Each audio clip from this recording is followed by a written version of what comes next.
my life was really a lesson in blurring fiction and reality. And when I was a young child, my mother would look at me with pretty much disbelief when I'd present her with these little notes or drawings that might have been a story, a poem, a drawing that had to do with some fictional place I had read about. I would take the pictures in books, or take the books themselves, and I would draw the pictures to Robinson Crusoe. I would draw the pictures to fill in the gaps of Swiss Family Robinson and the things I was reading. And there was a question that she'd often come to me with when I present her with some of these things. And I'm hitting the screen here. Yeah, thanks. So that was a question I often heard when I present her with these things. And she was a little confused. She loved me. She was proud of me. But she was confused about where I was going with stuff. And there'd be times when I'd present her with a question, something unrealistic that I wanted. And this was another time when I heard this question. What color is the sky in your world? What are you thinking? Where's your head at? And so you might imagine her surprise when a couple years ago I said, hey Mom, come over here, I want to show you something. And here's this world that I'm making. It's got peoples and cultures and lands and histories. And she's looking at me and I'm getting that same look that I got when I was yay big. And she's wondering, what has happened to this boy and what is he doing with this project? What has happened?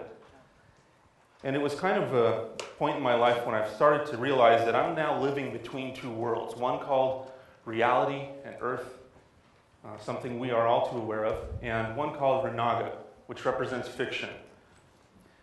But a little bit about reality first.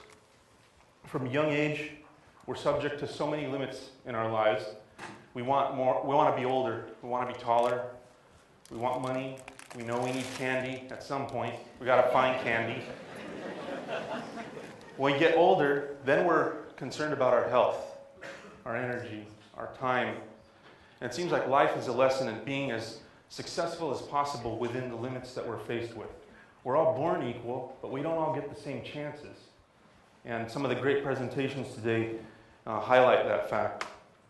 But another fact about reality that strikes me is that we have so many things in reality that are full of meaning, but yet we lack meaning. I mean, we have evolution, we have religion, we have hedonism, we have nihilism, we have all these other isms, and we still at times find the gaps missing.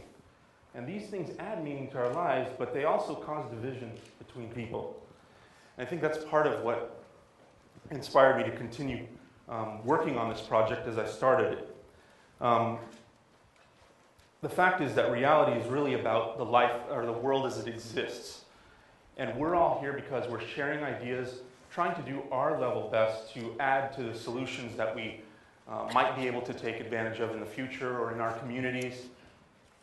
But at the end of the day, we spend so much time trying to make a living and be self-sustaining.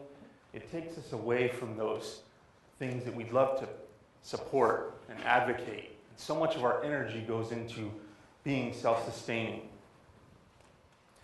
So that's reality in a nutshell from where I see it. So what about this world, Rynaga? What is this place? Well, a couple facts about this place. It's a planet 10 times the size of Earth. It's a place where it's inhabited with these creatures, size of buildings, jetliners, buses. On this planet, humanoids are the insect, okay? It's a place where city-states support townships, townships support villages, and so on. And while there's relative peace, there's a subtle threat that starts to grow in a place like this. Because like Earth, it's both beautiful and yet deadly at the same time. To start with, though, when I think about this project really taking off and its wings kind of spreading out and taking flight, I participated in 2007 in a project called Vormiter. This was based in the Netherlands. It challenged artists from all over the world to use 8 shapes only and another set of guidelines to create specific works of art.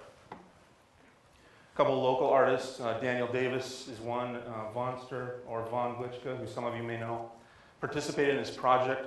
We all got a lot out of it, but the main thing that we all kind of felt we connected on was this idea that for so long we had been trained that complete freedom is what creates opportunities to be more imaginative or creative. And we realized that limitations are actually what lead to greater results and more focused results. So I carried those principles forward and I continued to use that. I used specific levels of color for specific pieces of art to set mood, to set metaphor and tone. There's a specific collection of shapes that I'm using for specific things. So fauna might have a certain set of shapes that I use. Flora, plant life, might use another set of shapes that I'm using to illustrate those things. And then I also use these shapes to create glyphs and symbols, the alphabet that the languages and such use on this planet, the peoples of this world. But all these things kind of boil down to a cohesive visual language. That's the goal, anyway. As a story, as a place, this is a world of story. And that's really what this is about in the end. My love of story was something I wanted to continue. And it really was important to me to continue to hold on to some of that boy I used to be. And we ourselves, at times, might compare our lives to the stories we see or read. There's times when we connect with a fairy tale or a legend or a myth. We might see ourselves or others as heroes or villains or jesters. There's times, too, when we're faced with daunting obstacles, our own inner demons and dragons that we all have to face. And we must face these things down. There is no escaping them. And this is where fiction and reality have blurred to me indefinitely. I think this is going to end up being my life's work. But what I'm really advocating when I speak and I go around and talk to kids and other people about this idea that while growing up happens, we don't have to become cynical. I think that's one of the things that has prevented so many people from reaching out and exploring their own innate desire to be creative and productive themselves. We have technology, we have TV, video games. I was of the video game generation. That's where I was raised during that, in the 80s. All these things, though, they provide a measure of meaning, but they need to be contrasted against something else. And that something else is creating content as opposed to only consuming it. And I think that in general, there's exceptions to this, right?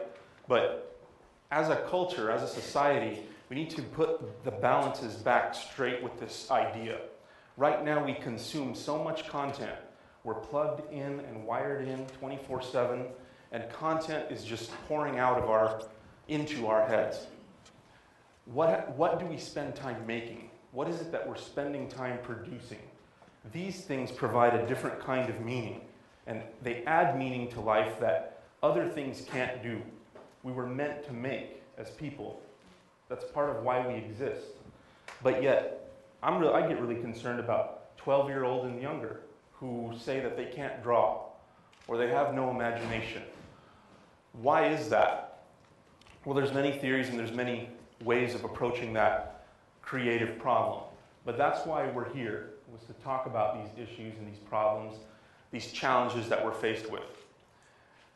You know, I think that cynicism is a subtle enemy. It starts to wrap itself around our brain, and eventually we're on Twitter or we're on Facebook complaining about every single thing that we think we need to complain about, when we need to be really focused on what we're actually producing and putting into the world that's good.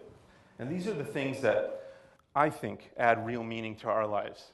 And in the end, not only can we enrich our lives, I think it's quite possible to transcend your own personal reality. Thanks.